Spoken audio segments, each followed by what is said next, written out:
I focus on the end result. So that woman with the investor, see yourself signing the contract, him handing you over a check. You don't need to know what the dollar amount is, but you're forming this relationship and you're full of joy and happiness and gratitude.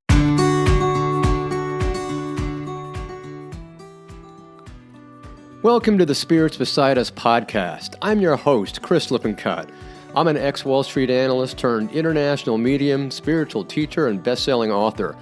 Each week we'll dive into the fascinating and uplifting arena of the non-physical world to help you deepen your understanding and spiritual connection to the unseen realm.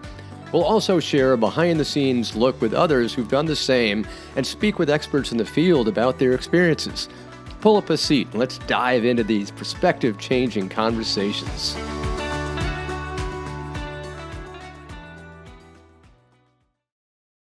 Welcome, everybody, and welcome to another episode of Spirits Beside Us. I'm so glad to have you here again. Today, we've got a wonderful guest who is going to help us understand a lot more about so many different things, because her experience just is so wide and so deep as well. My guest name is Kerie Logan. She's a therapist and an empowerment strategist, and she's been doing this for over 20 years.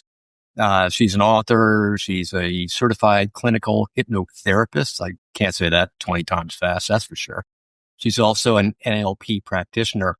And what's great about this is that she's trained in so many different modalities, everything from grief support, PTSD, parts therapy. We'll have to get into that. Timeline therapy, quantum healing, hypnosis, past lives, life between lives, aka Dolores Cannon and Michael Newton. We'll have to talk about some of those things.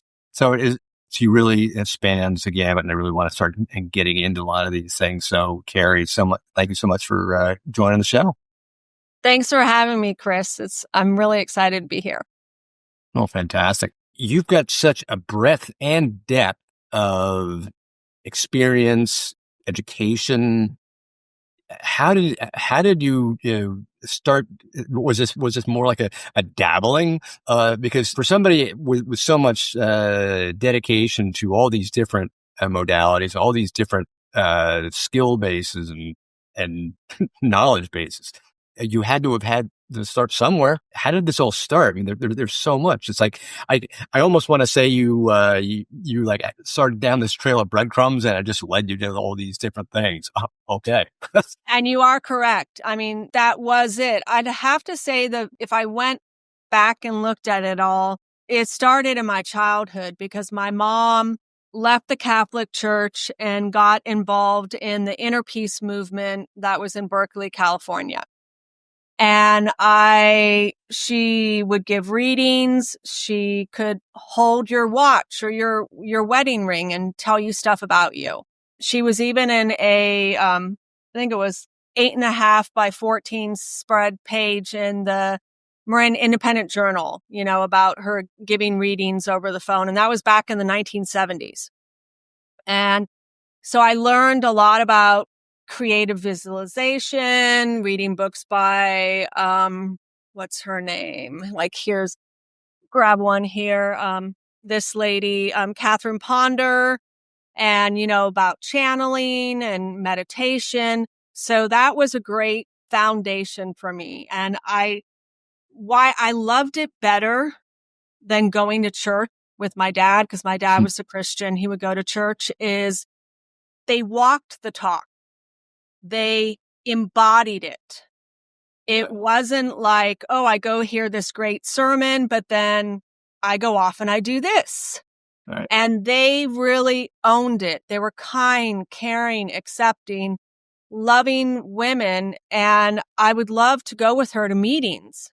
And it just fascinated me.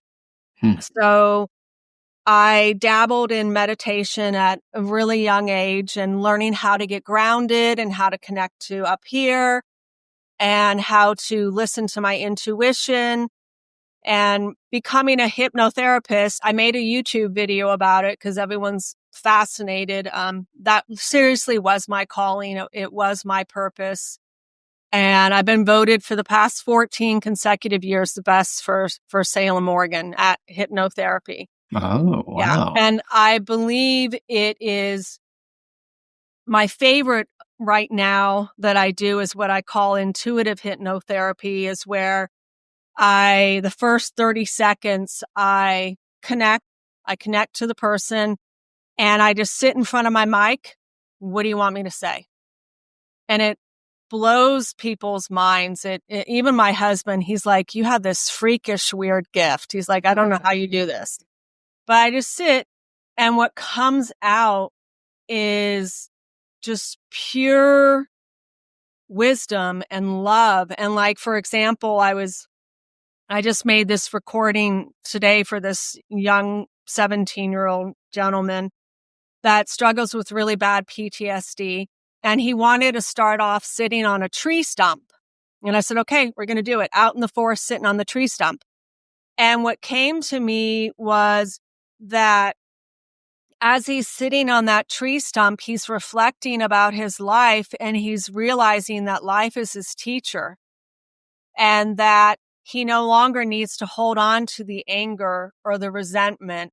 And I saw these bubbles coming out of him, different colors. Red is for anger, black is for this, and just going down the list. And you look at them all and you bless them and you thank them, because at one time they served a purpose, but now they no longer do. And you can let it go. It's all energy. Just let it go. And they gave me a message about the tree stump, that realizing that with your trauma that you experienced, it was like the person didn't want you to exist. They just chopped you off, but you do still exist, and you still have a purpose, and you're solid, and you're strong, and you're courageous, and you're still connected to this earth, and you're beautiful, and you're sitting upon something that once was big and majestic, and now it's just a stump, but it still serves a purpose, and it can do great things. And it's still grounded. And you're still grounded, and you can still, receive the warmth from the sun, and you provide support for people when they, and it was just this beautiful message. And at the end of the session, he was like, wow. He's like, I feel so much lighter, like this weight was lifted off of me. And he was describing the bubbles, and he was like, that was so profound. And it all came from up there. What do you have to say for this young man? Yeah. So you were literally connecting to spirit, you were connecting to guides, Yes. whatever, and they were just basically letting you know what they wanted him to know. Yes. Yeah. And to look at it as, because a lot of people, when we look at our past, or we look at the people that have wounded us, we hate them. We're angry at them. We're spiteful at them, and we take it personal. And I always say everyone is a teacher and a student. Mm. And that person was your teacher. And that person is still wounded and bitter and angry. And you have a choice in this moment. Do you want to turn into that person, or do you want to forgive them and let them go? Mm. Do you want to send them love? Do you want to say, please forgive me for holding on to this anger so long that it's been crippling me? I need to let it go. Or even to your point about every person is a teacher, every person is a student, you can look at it from a spiritual or life between life perspective, saying this person actually designed this because I asked for that lesson, before I incarnated in this person, this persona, and I asked for that specific, lesson.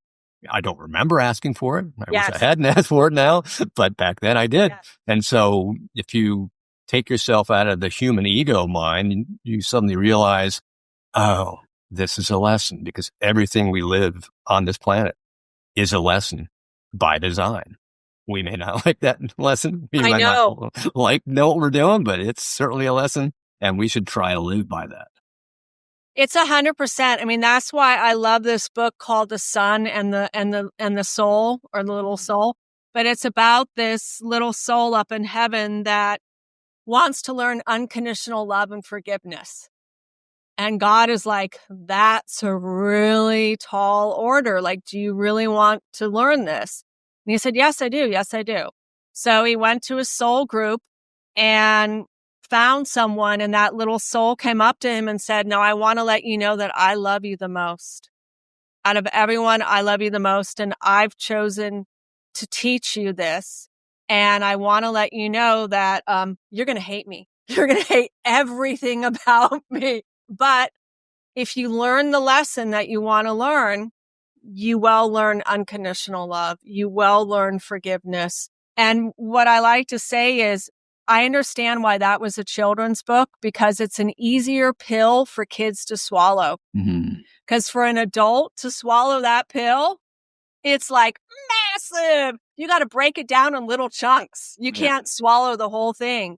And that's why sometimes it does take us layers to process that, because it could be years of abuse, years of torture, years of taking it personal. And once you just, like those bubbles, just let it go, because it's all energy, you're giving yourself a gift. You really are. Yeah. It's fascinating to explore the concept of life between lives, what our souls are doing between our lives on the planet, what we're actually trying to do, what we're actually planning on doing, and why we're, traveling with our soul group. Who is it that we're trying to work with? Do you work in your hypnotherapy? Do you do a lot of regression into either past lives or life between lives?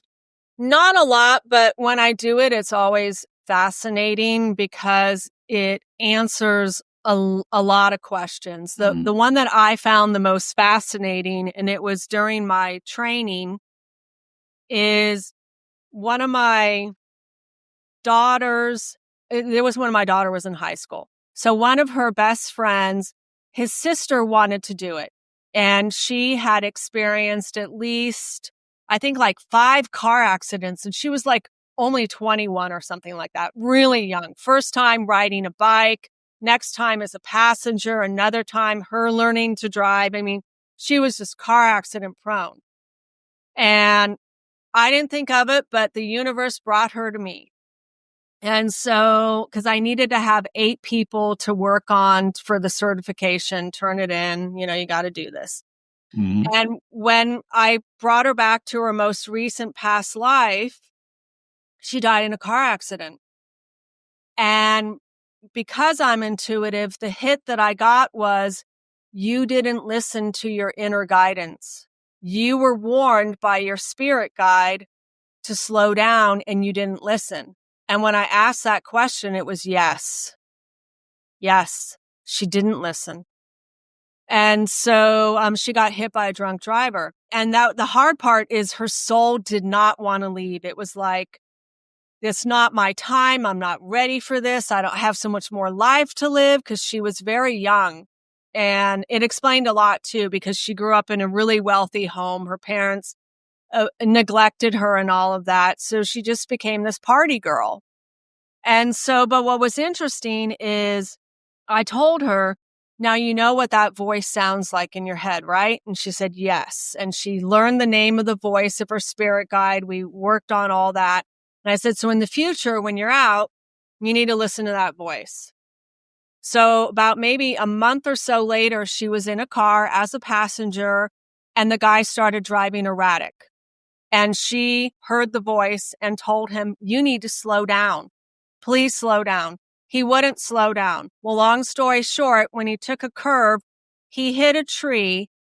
The only person, 4 people in the car, the only person that got injured was her. So she called me up and said, I don't want to die because of this. Can you help me?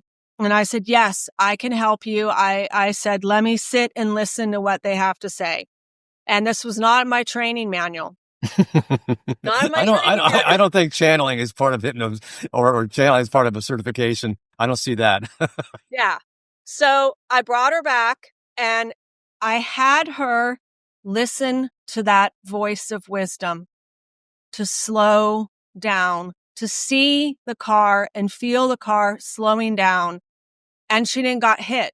But what was so beautiful is her soul literally jumped up and was beaming and happy, and tears were falling down her face. And it said, thank you, thank you, thank you for healing me from this, past life trauma. Thank you. And it was so profound. I'm getting chills just talking about it right now. I mean, it was like so amazing. And knock on wood, she's in her 30s now and has not had a car accident since. Wow. That's great. Yeah. So there are things that we can do. The newest thing I've been working on and learning is about clearing generational trauma. Because we can store 7 generations in our DNA. That's been proven. And if you think about it, our family members grew up in the famine. The Dust Bowl in Texas.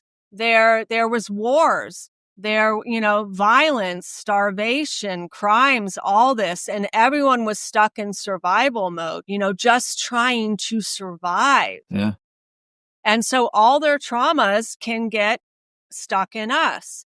And what I love about channeling is and I don't advertise this when people, sit in my chair. I like them to experience it because I don't want them to be like, oh, she's just a woo-woo person. You know what I mean? Oh, we can't have any of those. No. Yeah, she's woo-woo. Yeah. But when they experience it, you might get some different patients then. Yeah, no, they're like, wow, that's profound, because they know I shouldn't know these things. So like, for example, one gentleman came to me that had such bad anxiety. And even before he came, I could feel his energy, just so much anxiety. And when he sat in the chair, I started to pick up on his mom and then his grandmother. And I said, ooh, your mom. She had so much anxiety, didn't she? I see her like a hamster, a little mouse running around, zoom, zoom, zoom. He's like, yes. How do you know? And I said, because they're showing me this. And a lot of people don't ask, oh my God, what's showing you this? They kind of know. And then I said, you picked up that habit. You unintentionally and unconsciously picked up her anxiety, and ooh, it's in your DNA. I said, your grandmother was kind of the same way, wasn't she? And he's like, yes, she was. And so I cleared it. I use NLP, the timeline therapy, where I say, see that line of time and that represents your mom. And we're going to go all the way back on your mom's side, and we're going to clear all that generational trauma that would make you have anxiety. We're going to clear it all. We're going to clear it all. And we're going to bless it all. We're going to fill it all with unconditional love. And everyone now can be calm, balanced, and centered. You're focused. You can think more clearly. You have a sense of direction and purpose in your life. And now we're going to take it. We're going to fill it all the way back. Now we're going to go all the way forward. We're going to fill it. We're going to fill it. We're going to fill it. And it's beautiful. And then what I like to do is I like to do future pacing, where you see yourself actually in situations around people where you're calm, you're relaxed, you're centered. And when I saw that dude 30 days later, he was calm, relaxed. I was just like, wow. Thank you. Yes. So it's pretty powerful stuff. And that's why I do like to record it. And I tell people, listen to it for 30 days, because it takes 30 days for a new habit, behavior, belief to get in your unconscious mind. I don't want to give you a Band-Aid. Yeah. I want you to integrate it. I want you, like those women, the spiritual women, I want you to embody it, become the essence of it. You own it. It's who you are. You walk the talk. Yeah. It sounds very much like you're an empath, you're a medium, you're using your clear empathy as a medium. Have you been working as a medium as well, or do you find that your mediumship and clear empathy is just a tremendous modality that helps your patients? Sometimes I don't even know what I'm doing. It just flows in. For example, I was talking to another podcaster, and I started talking about they're showing me this glass of whiskey and you need to sip it and savor it. Sip it and savor it. And she's like, that's my grandfather.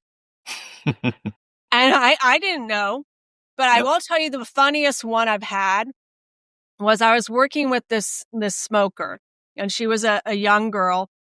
And right when I'm about to open my door, I see her grandfather in my mind's eye. And I literally Mm. saw his hand on the door like this, holding it back. And he said, you can't open this door until you tell her this. And I was like, rolling my head like, okay, fine, I'll tell her. So I said, I know this is going to sound so weird, but your grandfather's here and he wants me to tell you that you need to stop telling your family that you can see him because they think you're crazy and they make you cry and they embarrass you and they shame you and it's wrong. And then his grandmother came in and said, oh, no, now your grandmother's here. And she's saying she gave you a stuffed animal, a teddy bear, and she wants you to hold that and think of them because they love you and they believe in you and you have a gift and your family doesn't understand it. And she starts bawling. She's like, that teddy bear is on my bed. Oh my Came from God. my grandmother. And I allow it to happen. And I think the one that freaked my husband out the most was when he went to a funeral and came back. I said, ooh, your dad's here. Your family loved to play cards, didn't they? And he said, oh my God, that's so weird. He showed me a tombstone of a family member that had a deck of cards engraved on it. Oh no, that's too much. Does this clear empathy that you've got? It certainly helps with your patients, but do you find that sometimes that the absorption of energy, the absorption of emotions, can sometimes be too overwhelming? Because I know a lot of empaths, they're unable to block the energy that's coming at them. They kind of absorb it like a sponge. And they don't know how to clear, their energy. Do you find that's a problem, or have you sort of learned how to get over that and protect your energy and clear your energy and all that? Every night I clear myself. Huh? Yeah, every night I clear myself. And when I work with clients, it's quite fascinating. I use crystals, actually stones. Sure. So black tourmaline. I Oh, yeah. had an amazing thing happen where in my work, I started noticing when I was talking through my mic that the mic would stop, but the music and everything would keep going. Everything keep going. And I knew I hit an energetic block.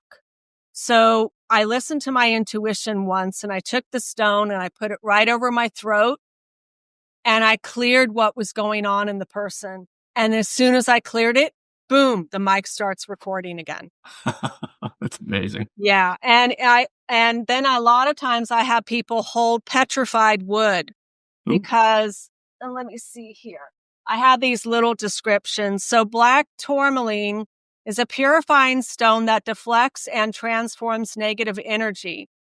It's thereby very protective. It used to clear the aura and it helps to obtain a higher sense of awareness.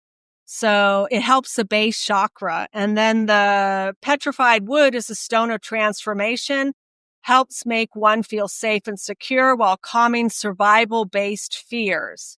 It says the wood brings patience to those in the process of slow inner transformation and brings that change to fruition. Very much. Yeah, that's great. Yeah, because I've known that the black tourmaline, the way I think about black tourmaline is very much like a sponge. It just Yep. literally absorbs. I kind of think of the black as being absorbing all that energy that we don't want, all that Yes. negative energy, and the more it absorbs, the blacker it gets. So I'm like, oh, okay, it's a sponge. So I'm just gonna have it on my desk and have it absorb all of my garbage. Yeah. And then what you do, and like maybe once a month, stick it outside in the sun. Yeah. Or I've And also heard the moon or yes. dig it in the earth, have it ground again.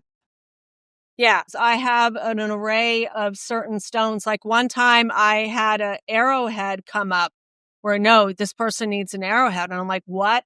Another time it Really? was a shark tooth. I have a shark tooth, and I was like, oh, and I read, this is what that does. And I was like, that's fascinating. So I use what they guide me to use. Okay, interesting. I had seen, because I'll go into crystal stores and I'll see shark teeth and I'll see arrowheads. I'm like, but those aren't crystals. Why are they selling them? But apparently they Yes. are used. Yeah.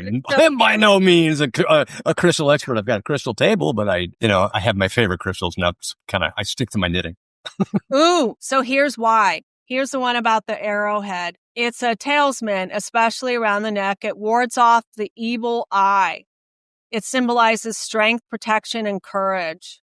And it deflects negative energy while allowing the wearer to absorb the enemy's energy. And the person that I was dealing with, his wife literally thought that he was being psychically attacked.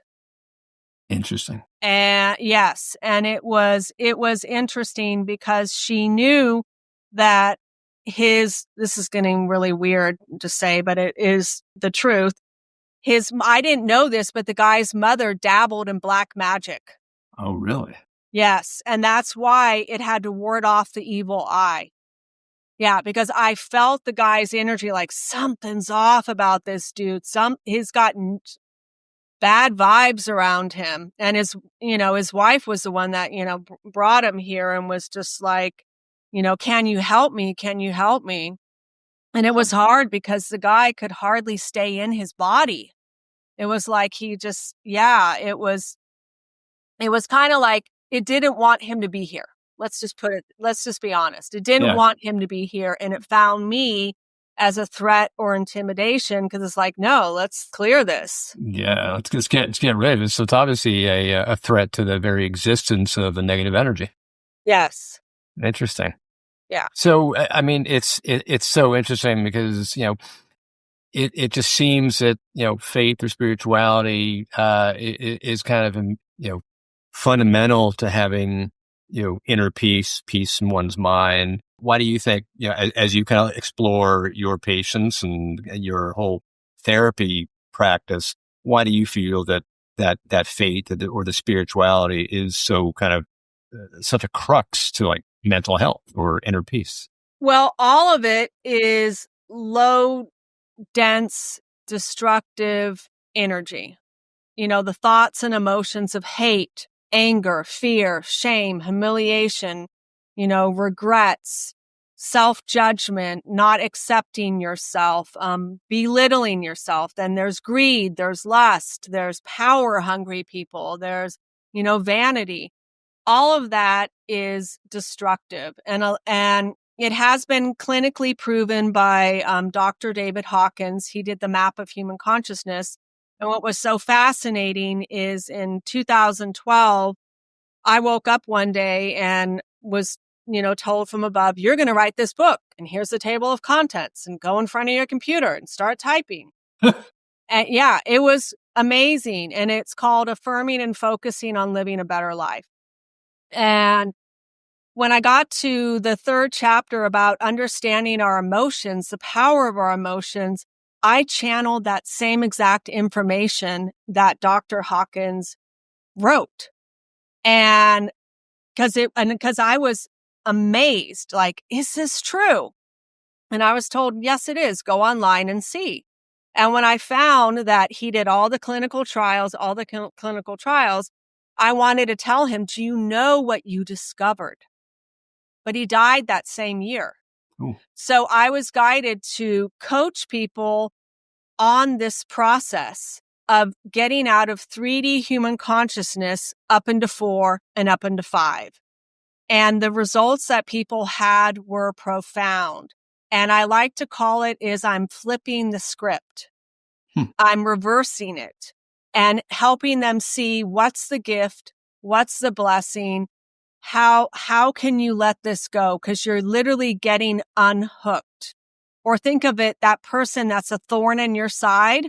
Once you have that aha moment, the thorn pops out. Wow.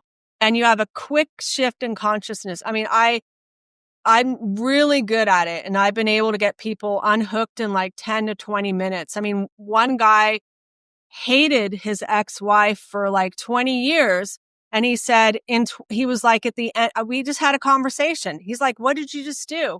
I'm now laughing and I've forgiven her and I understand her now. He's like, what did you just do? And I said, well, I do what I teach. That's master the upper rooms. I got you out of being angry and hatred at her at 3D human consciousness. And I brought you all the way up to wisdom and understanding at 400. So I took you to the courage to see it differently. I got you to neutrality where you could see both sides of it. And I got you to forgive her. And I got you to have the wisdom and, understanding about how you manifested this and what it all means. And then I brought you up to joy, which is even higher. And you're laughing and you're happy. And now she's not a thorn in your side anymore. Interesting. You mentioned, the different levels of human consciousness, 3D, 4D, 5D. What are the differences? Is it that just the vibrational, differential, Yes. between because automatically you think 3D is a 3 dimension and, okay, I've got 3 dimensions. But then you start thinking of 4 and 5D. It's like somebody says they're like 20, 30, 50, 100 dimensions ultimate. Yeah. So what's the difference really? How do you describe it? So how I describe it is like with my channeling, sometimes they tell me, we want you to create this. And this is free on the website, Master the Upper Rooms. This is 3D human consciousness. It starts at the vibration of 20 and goes all the way to 175. Okay. And it's Is that like, hertz or what? Yes, what the hertz are, the energy wise. Okay. So it goes from shame to guilt, to despair, to grief, to fear, to greed, to anger, to pride. Okay. But then 400, the 4D human consciousness, the very first step, 200 is courage, the courage to do something differently. Then there's 250 where you're satisfied with life. You're neutral. You could see both sides. There's 300, which is where you're optimistic. Your confidence is built. You get up to 350, that's acceptance. 400 is the reasoning and understanding. And then this is the 5D, where there's unconditional love. Then there is joy, 540, peace and harmony, serenity, 600. And then 700 to 1,000 is pure consciousness.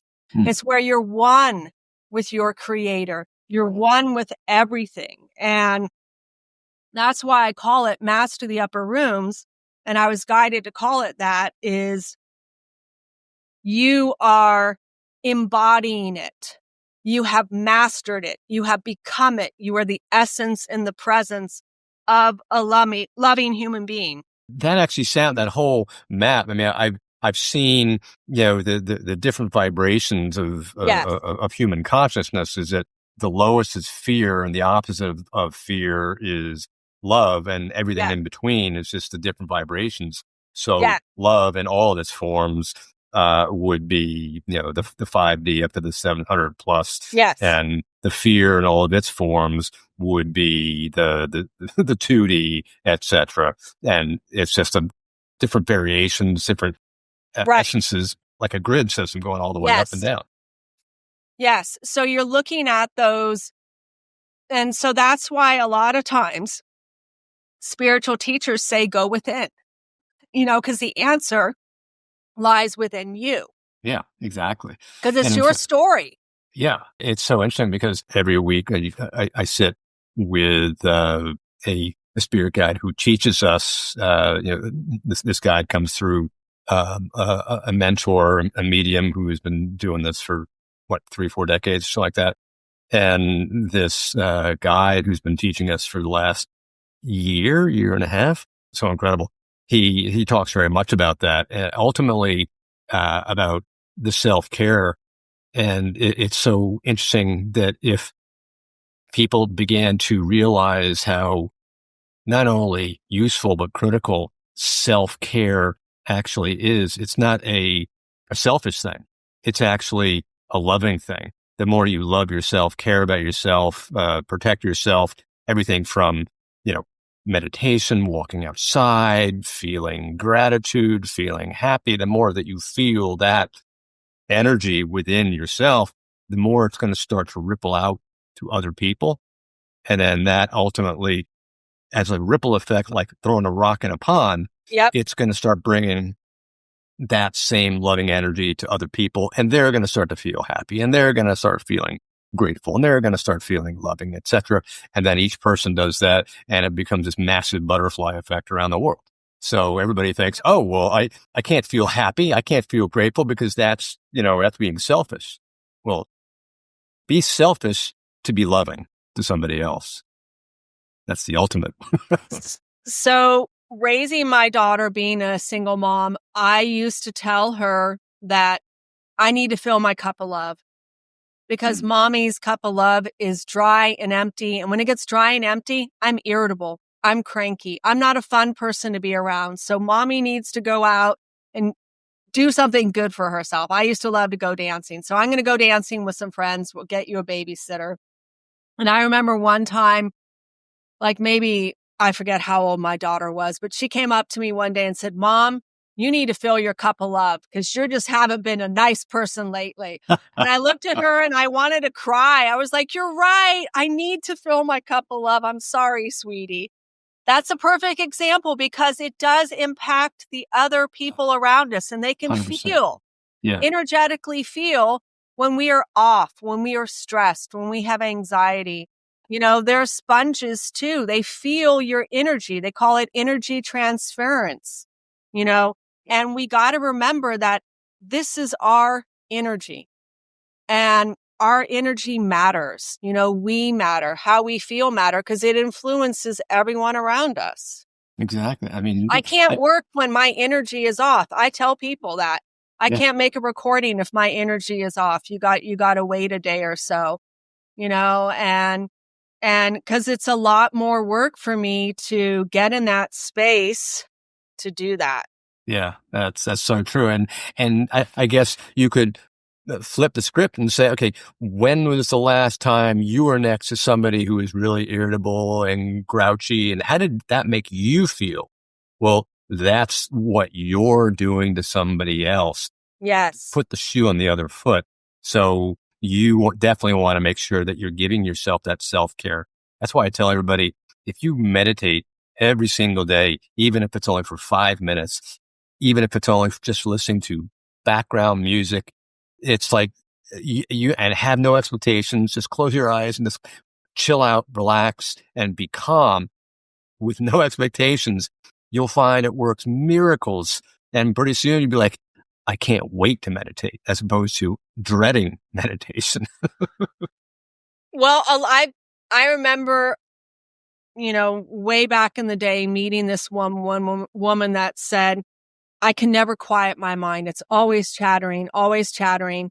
And I said to her, if you practice this, your mind one day will be quiet. And she thought, oh, that's a pipe dream. Yeah. And she came back to me, a couple of weeks later. My mind is quiet. It's so weird, but it's quiet and it's just peaceful, open space. And I said, isn't that bliss? She was like, yes, because now it's shut up. Exactly. It's that Frankie brain that I'm always talking about. It's that monkey mind that's constantly yapping away. Yap, yap, yap, yap, yap, yap, yap, yap, yap. It's so loud and obnoxious that we can't hear ourselves, think we can't hear spirit talking in that subtle background because there's so much noise going on. We can't hear what else is out there. We can't hear spirit. We can't hear our own higher self. We can't hear source. We can't detect anything, let alone just the silence of peace. 100%, because when you were stuck in 3D human consciousness, you can't hear your inner guidance. You can't. It's like you're in the shadows. You got to raise up to courage and neutrality. I call those 200 and 250 as baseline. When you calm yourself down, you get grounded and centered, and you listen to the peace, you're one with that stillness. That's when they can talk to you. That's when you can make healthy choices, rational choices, sound, creative choices. You can't down in anger or fear or resentment or bitterness. You can't. You're going to make a choice that aligns with that frequency, that vibration. You need to raise yourself up to where you calm down. And we tell that to kids all the time. Calm down, because you're trying to get them to neutrality, not be angry, not be frustrated, but to get balanced so then they could think more clearly.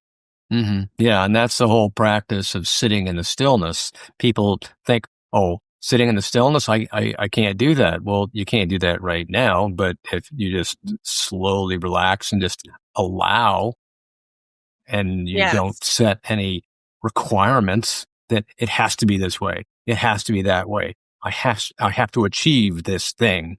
No, if you literally sit and, Gordon Higginson, one of the best mediums of all time, today would be considered child abuse, but his mother, locked him in a closet to gain stillness so that he would sit there and sit in stillness for, I don't know, it started out like 20 minutes, went into hours, but it was because he was sitting in the stillness that his mind got still, and he was then able to connect and connecting fabulously well to the point where he was getting people's social security numbers. He was getting phone numbers, addresses. I mean, the stuff that was coming through is insane, but it's that stillness that when you have stillness in your mind, you are open to spirit and everything else. It's amazing.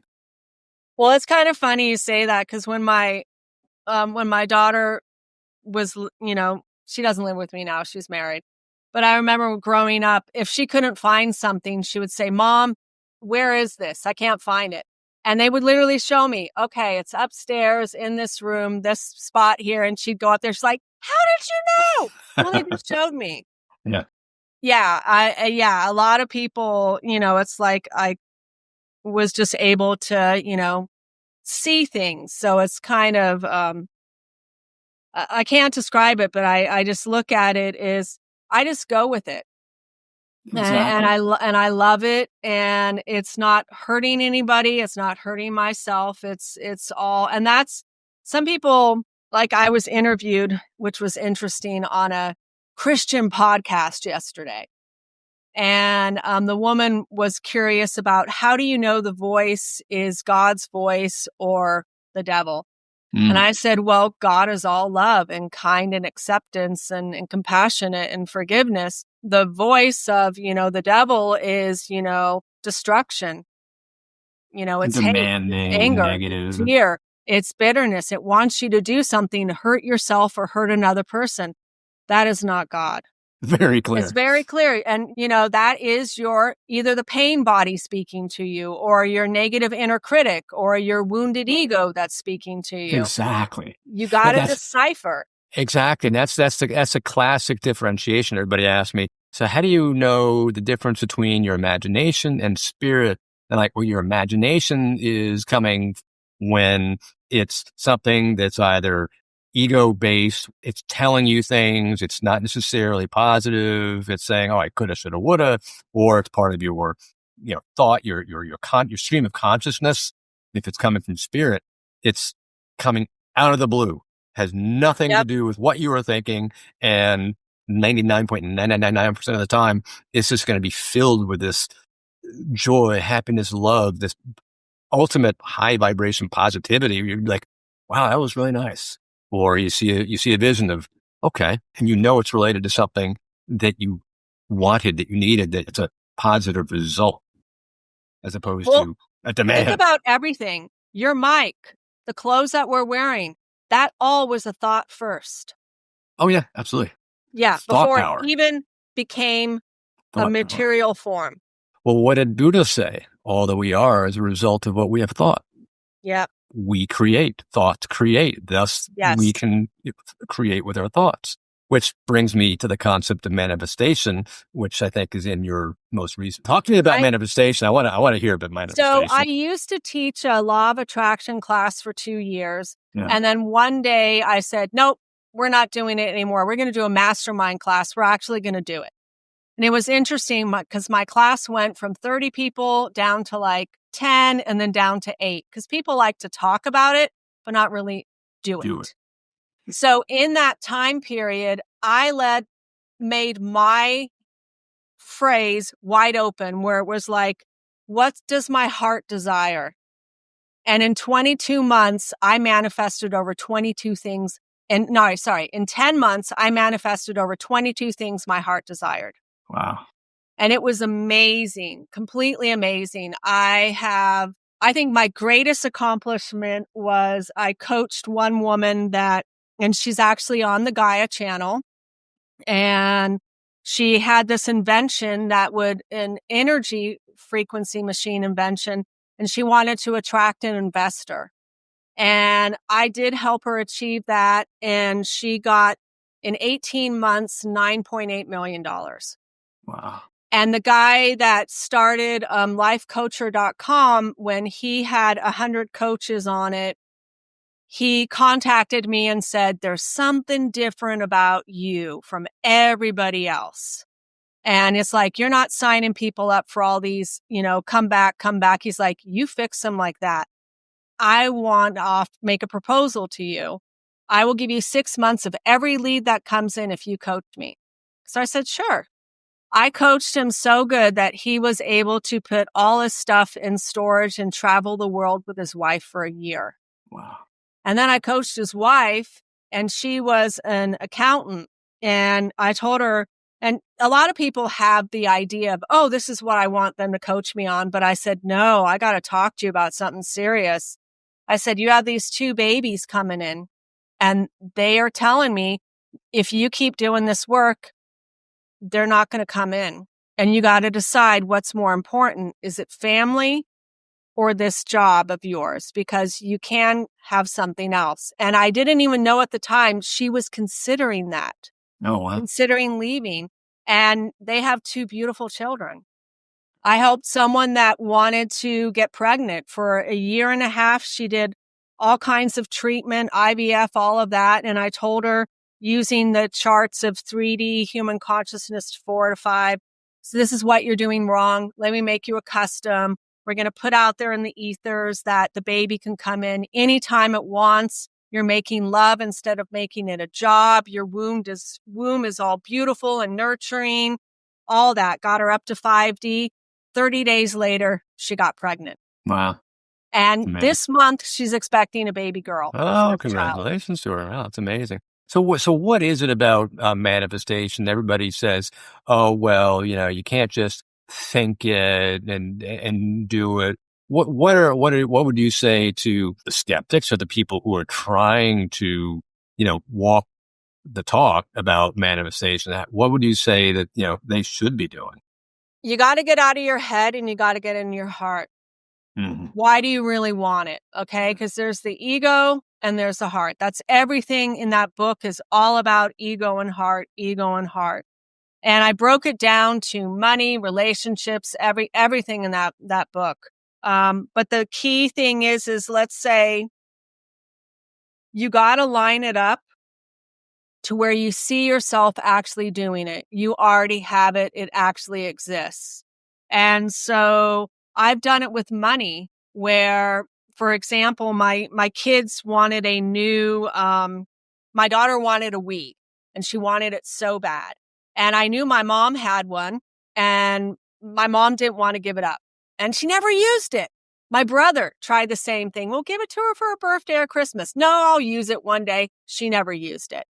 So I put out in the universe and I just imagined this. I imagined my kids playing on the Wii, laughing and joyful and so happy. That's 5D, joy, laughter, happiness, running away from monsters, giggling. And I would say in my mind, my kids have the best Wii, the best games. They love their Wii and they are having so much fun. So that is love, joy, bliss, all of that, putting that out there.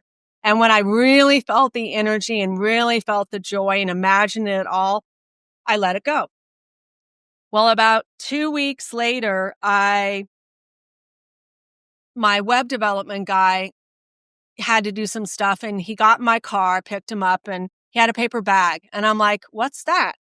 And he's like, well, my mom and I were wondering if you wanted to buy this because I'm kind of short on cash. And I said, well, what is it? It's a Wii. And I never told him. And I said, well, okay. And he said, and I got an external hard drive that has 30 games on it. I'm wondering if you want it for like $60. Oh my God.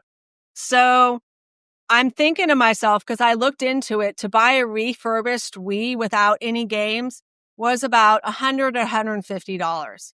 And I was thinking about doing that. And I know games are expensive. They're like, what, 30, 50, $60 a piece. Yeah.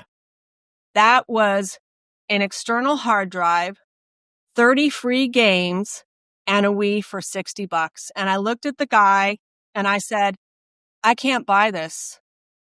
Because that wouldn't be fair to you and fair to her, your mom. I have $100 on me right now, and that's what I was willing to pay for just a Wii anyway. Would you take my $100? And he was like, yes, I will take your $100. And when I did the math on the games, it was like $3,000 Yeah. in free games. Right. And I did get the best Wii for my kids. Wow. That's amazing. What would you say? Because the one thing everybody's saying, okay, well, I want to manifest money or I want to manifest income. I never focus on the money. Never, ever focus on.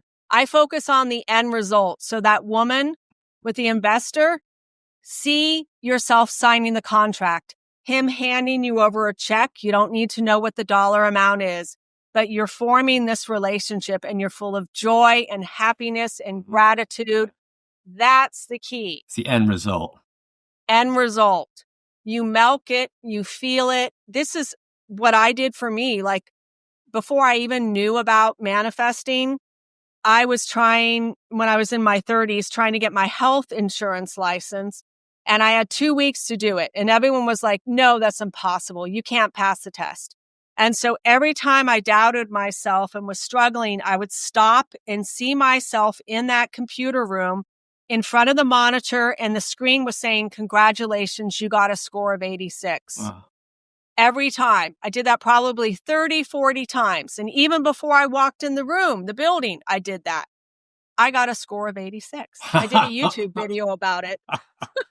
Oh, that's amazing. So when people are thinking, oh gosh, I want to get, X dollars in my bank account or X dollars of income, it's what can that money buy? You can maybe, it will get you to the point where you're feeling the joy and happiness of freedom or flexibility, or now you can go on a vacation and you can feel happiness and less stress all of a sudden. So that gets you, so it's all about your emotions, not the tangible thing. So our thoughts are like little rockets. The emotions are the fuel for the rockets that shoot it up. Yeah.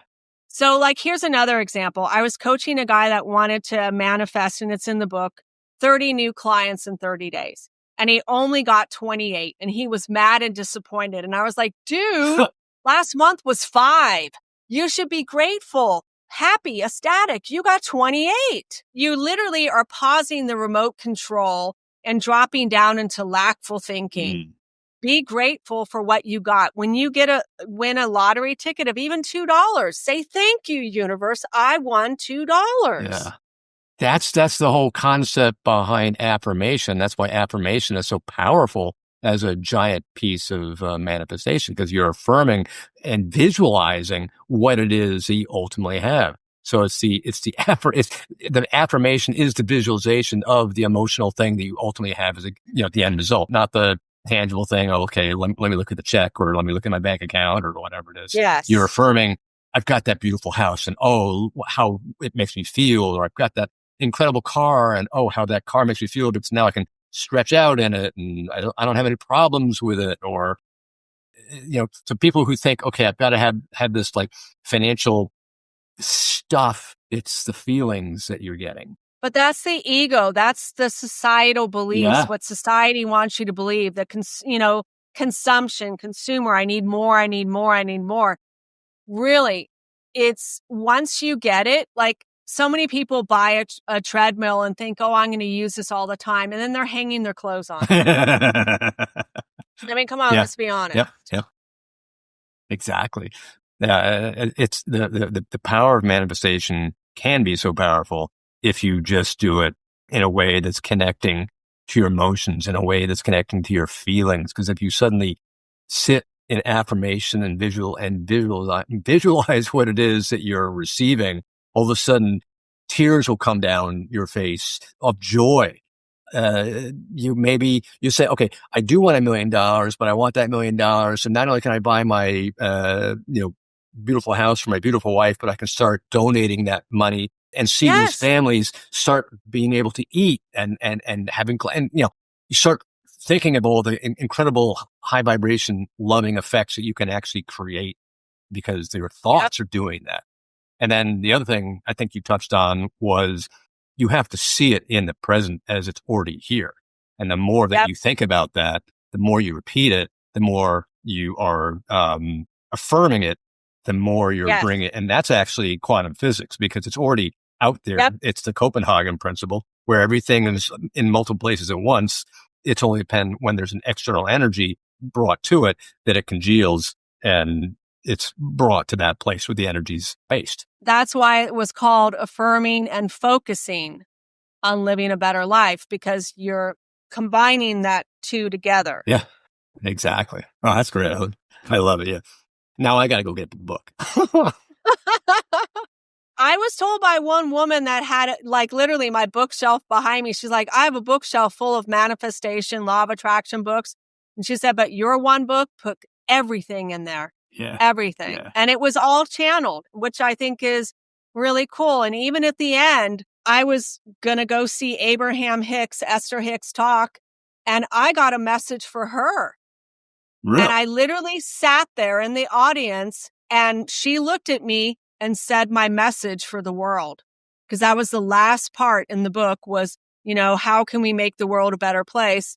I got a message for her, from her, to her, for her. And it was so profound because like, how am I going to do this? How am I going to do this? That's great. And it was just like, nope, they lined us up and there's a reason for everything. Yep. Well, that's great. Well, wonderful. What, as we close out, if you were to talk to one listener who was sitting right in front of you, what one piece of advice do you think you'd give that one listener?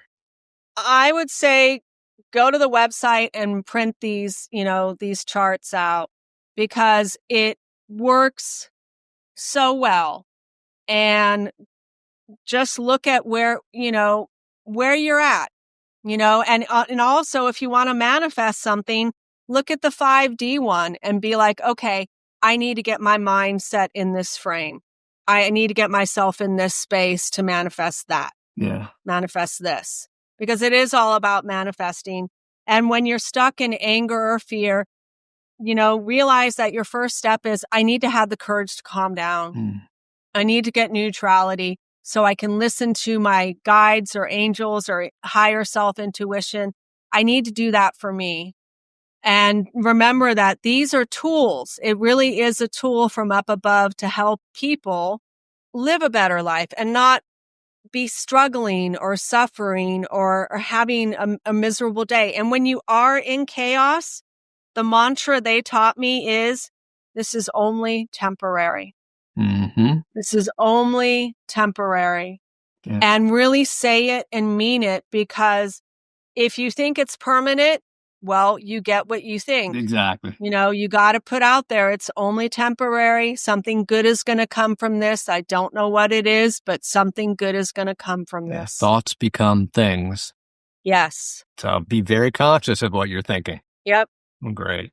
Well, yeah. That's so powerful. Well, thank you so much for being on the show. This was absolutely wonderful. How can people get in contact with you if they want to learn more? So people can find me at Master the Upper Rooms. They can also find me at empoweredwithin.com. And I'm on Insight Timer, the meditation app. If you Google my name, it's easy, Kerie Logan. I'm on YouTube. I have 2 different channels on there, and I got a bunch of free stuff. And I do offer a free 15 to 20 minute, consultation to, see where you're at. How can I help you? And it's pretty neat. And if I'm not a good fit, I'll tell you, hey, I'm not a good fit. Here's someone else I, can refer you to. Cool. So cool. Well, excellent. Well, I'm so glad you've been here. Thank you so much. And thank you, everybody, for listening today. This has been absolutely wonderful. Hope we all got loads from this. I know I sure did. So this is wonderful. And, always remember to like and subscribe. That way, every episode comes into your feed regularly every week, every Wednesday. So you'll never miss an episode. And with that, this is Chris signing off, sending you love and light, and I look forward to seeing you next week. Until next time, bye for now. I hope you enjoyed this episode of Spirits Beside Us. Make sure you head over to the show notes for all the links and information on this week's episode. You can check it out at spiritsbesideus.com. If you love this episode as much as I did, head over to rate and subscribe so you never miss an episode. Also, if you're looking for a community of spiritual seekers like yourself, make sure you join my Facebook page, Spirits Beside Us Podcast on Facebook. This is Chris signing off, sending you love and light. I can't wait to connect with you again on Wednesday.